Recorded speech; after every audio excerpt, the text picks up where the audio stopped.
What I've got on the screen now is I went to my PayPal account, and PayPal has a feature there where you can see, payments that you have received. And I just selected the first several payments on the first page, and just did like a selection of the text, right? And I copied that to the clipboard, and I came over here into Excel and I pasted it. Now, the names of the people that sent me all this money have been cryptically encoded to protect the innocent. Okay, so I got rid of all that stuff. But what I'm left with is this numerical data over here, which is really what I'm looking for. The only thing is, and you get this a lot, PayPal formats each one of these blocks of text as a string because it throws in that USD because, PayPal does deal with other currencies. So they put the USD in there so that you know what currency we're talking about here. Well, the problem is with Excel is if I wanted to total up all the amount of money that I have received and all the amount of PayPal fees that I have paid here, then I can't do that because when I select this, I'm not getting, all I'm getting is a count. Because Excel can't add that up, it doesn't look at it as a number because it has that USD stuff in there. So I'm going to show you how we deal with this kind of thing. First off, I'm going to click and highlight. Let's hit escape there. Click and highlight all three of these fields because I would like to see totals for all of these. And just in case you're not aware of PayPal, this is the amount of money that I received. This is the PayPal fees. And this last column is the amount of money I received minus the PayPal fees. So this is how much I actually got to keep at least. What we want to do is go to Find and Replace.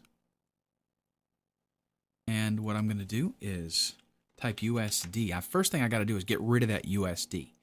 So we're going to look for USD. I'm going to replace it with absolutely nothing, and we'll replace all. Okay, that pulls them all out, and that's great. And you thought we're done, right? We can go ahead and just add things up. Uh-oh, still not working. It's just showing us a count. Why is that? Well, because these numbers are still not numbers. They're still strings. And to further the complexity here, if we click a cell and click inside here, notice where my cursor is? It's like there's a space there between the number and the cursor. That's because there is a space there. Actually, two. Two spaces there. Let's see if there's anything at the beginning. Nope. Just two spaces at the end. So Excel's saying like, hey, that's not a number. When in reality it is. It's just, well, it's not. It's a string, but I have to convert it to a number. Okay, so let's hit escape.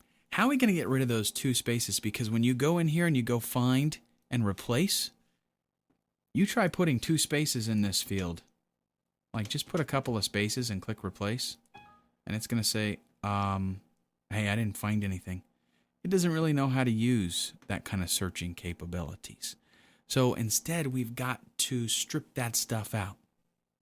Here's how we're going to do it. Let's scroll over a little bit. And I'm going to leave this data intact here for now. But I'm going to put another title here, Fixed Sales. And here's what we'll do. We'll use the function. This is a pretty slick function. Equals trim. What does trim do? Trim takes away all the spaces from a text string, except for any single spaces in between words. And I didn't tell you all that from memory. I just read the little tooltip that pops up right there. But that's what it does. If you have multiple words, then it doesn't touch the spaces in between, but it does get rid of spaces that are at the beginning or at the end of a string of text. So we're going to trim this cell right here. And there we go. Now, what are we ended up with here?